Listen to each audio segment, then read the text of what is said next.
We are live. Dan Candell, your anxiety relief guy, coming at you. And in this live, I'm going to be talking a lot about funks and what happens when you get in a funk.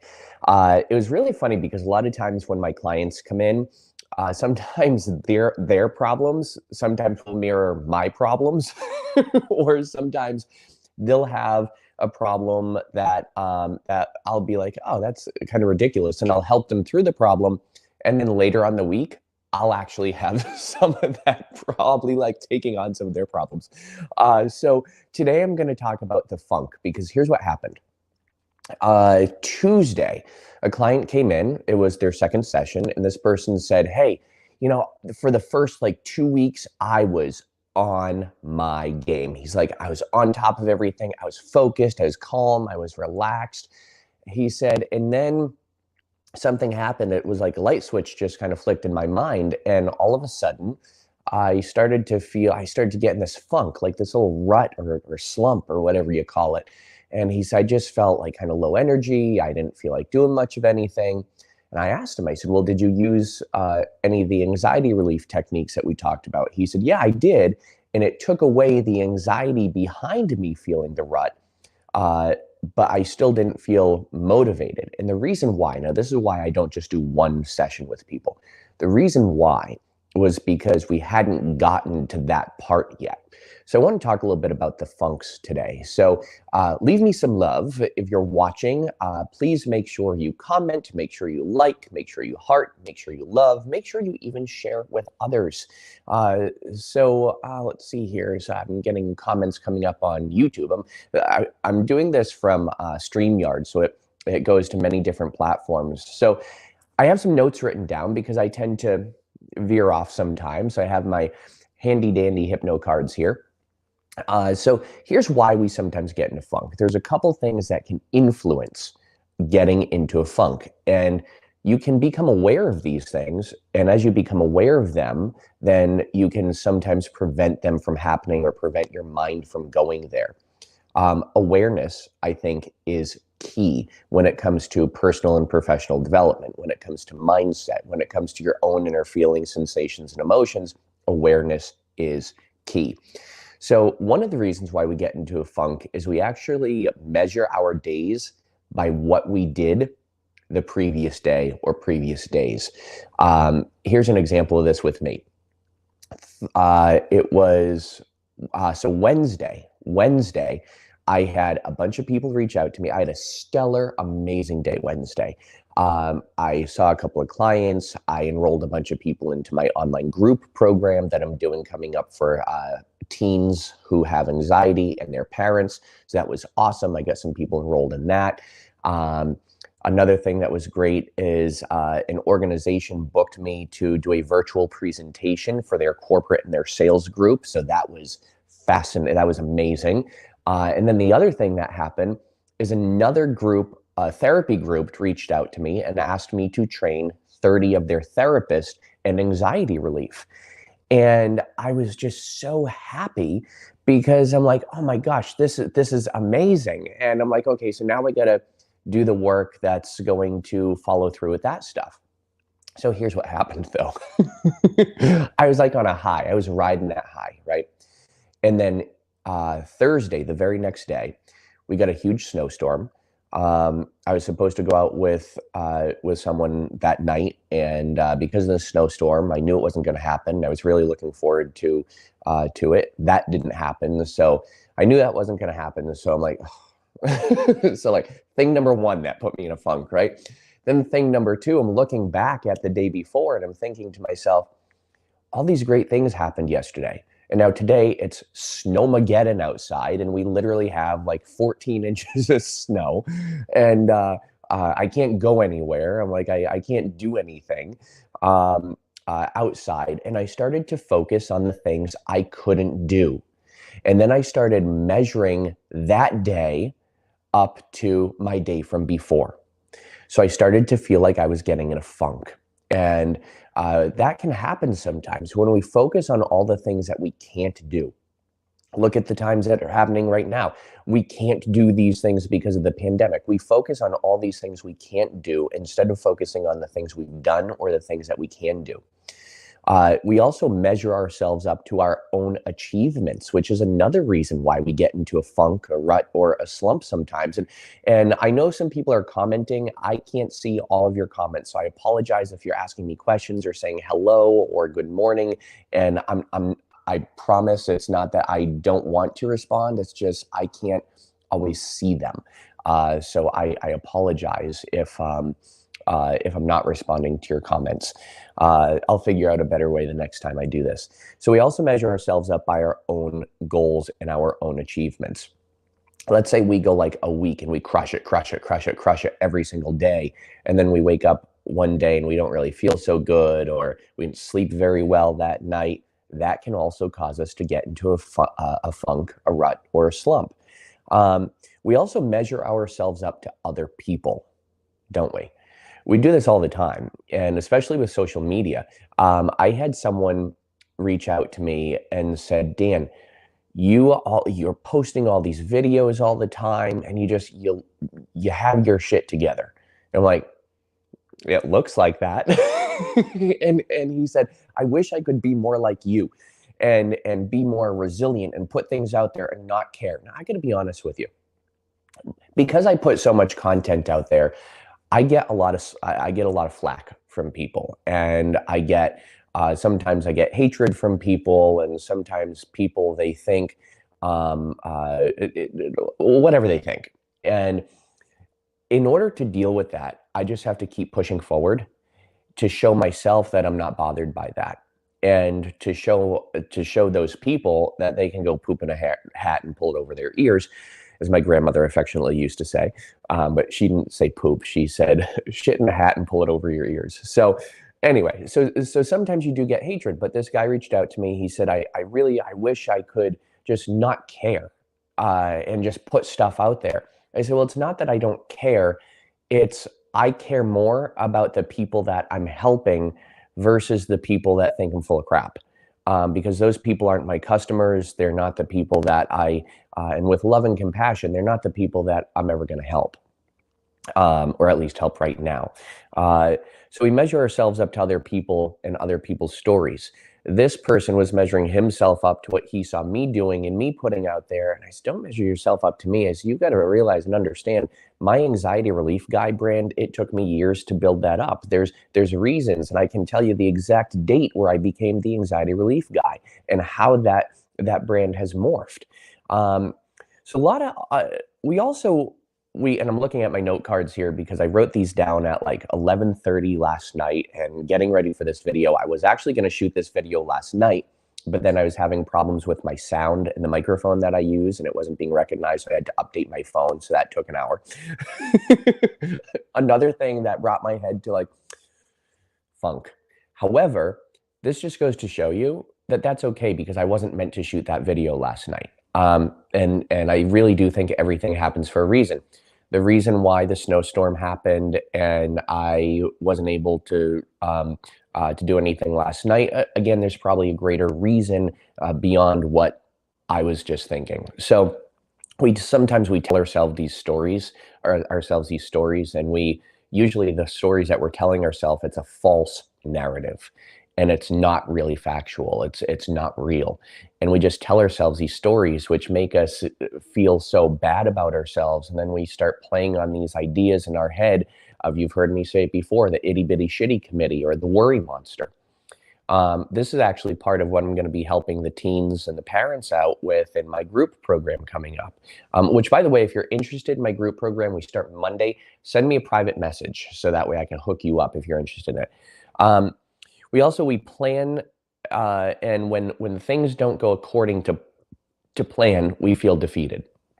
Or when we fall out of our routine, we can sometimes feel defeated. These are all things to be aware of things that can put you in a funk. So to recap, some of the things that can put you in a funk is, number one, being aware we measure ourselves up to our previous days. Number two, we measure ourselves up to our own successes, goals, and achievements. And if we're not constantly achieving all of those goals or having all of those stellar winning days, every day that can put us in a funk sometimes. We measure ourselves up to other people as well. We tell ourselves a false narrative, and we plan, and when things don't go according to plan, we sometimes get disappointed or create that narrative as to why didn't they go according to plan, and we start ruminating. Um, and when our routine is thrown off, we feel defeated. These are things. These are things that can put us into a funk, a rut, or a slump.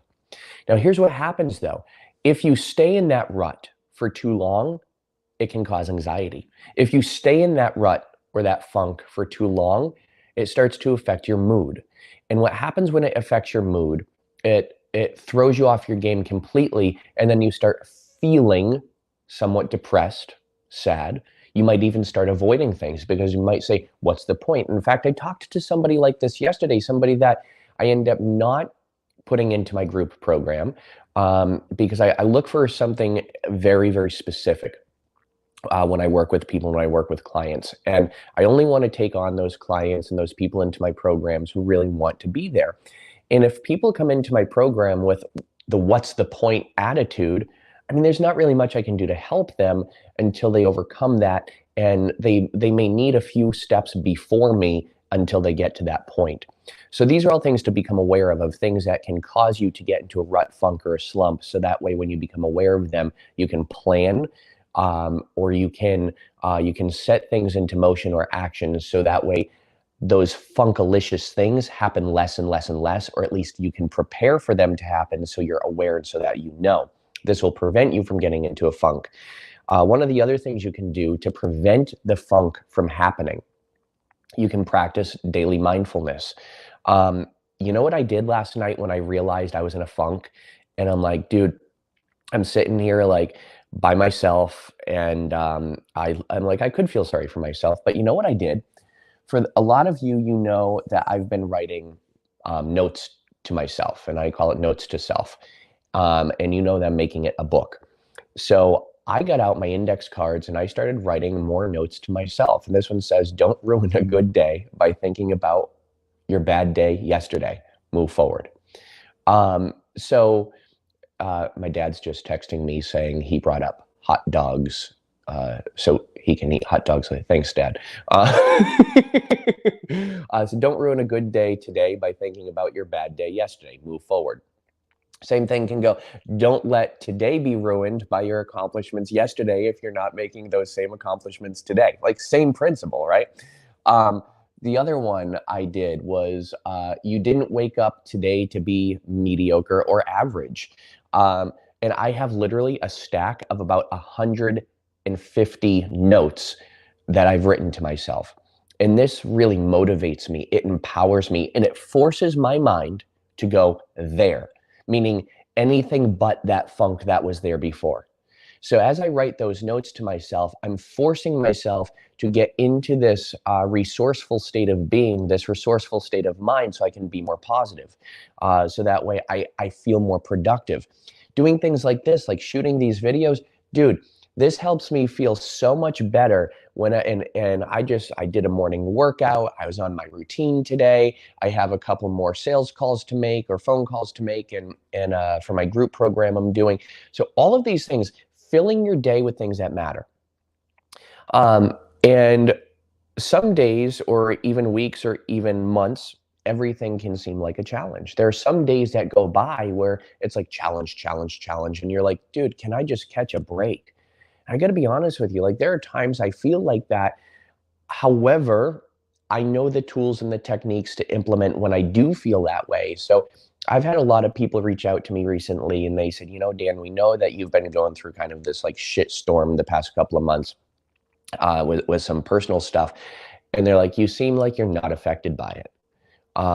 And they're like, you know, good for you. And it's not that I'm not affected by it. It's just I have good coping skills and coping strategies because I teach other people how to deal with these times in their lives. It doesn't mean it's less difficult for me. It just means I have different coping skills. So what do you do? What do you do when you get into a funk, a rut, or a slump? What do you do? We already talked about it a little bit by practicing some ritual or some sort of mindfulness technique, even like a meditation or self-hypnosis. In fact, you go on my YouTube and there's several videos on there that actually hypnotize you for stress reduction and mindfulness. So you can go on my YouTube channel, Dan Candell, and there are a couple of videos on there that you can watch and listen to. You can watch inspirational, motivational videos. You can listen to podcasts, listen to audiobooks, but don't just listen, take notes. For example, I'm listening to a book right now, all about teen anxiety, because I like to have different perspectives, and I take notes as I'm sitting here listening to it, almost like I'm in a class. I take pages and pages of notes on as if I'm like attending a lecture. So all that stuff is for business minded though. Last night, one of my friends called me and she said, Dan, we had a FaceTime, my friend Nicole. Hey, Nicole. She messaged me. She said, can I FaceTime you? I said, yeah, sure. Because my friends know if you randomly FaceTime me, you're probably going to see me naked because I'm probably going to be in the shower. Just so happens that's usually when people FaceTime me or video call me is when I'm not wearing clothes. So protein shake.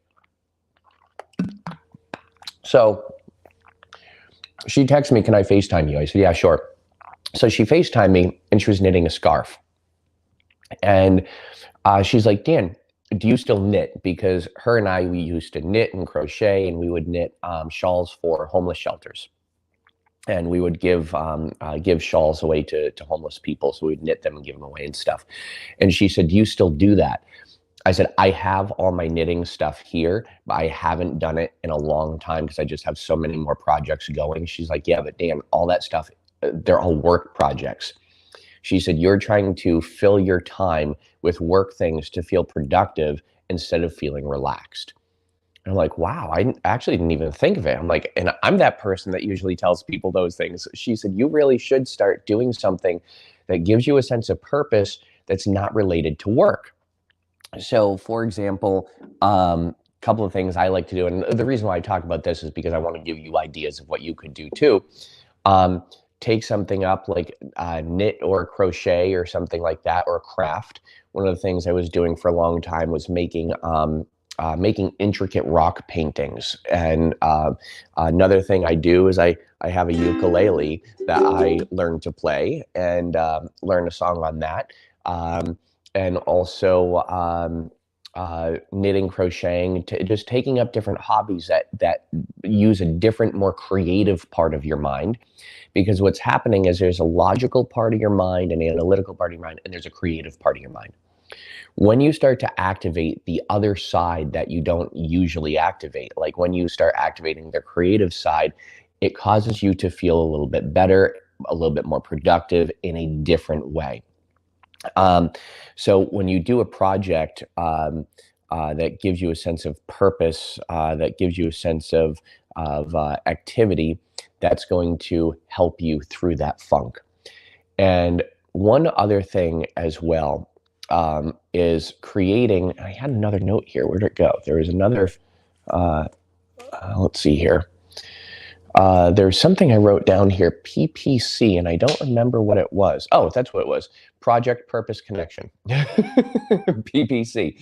So when you create your PPC, a project that gives you a sense of purpose, you can open up to other people and you can make a connection.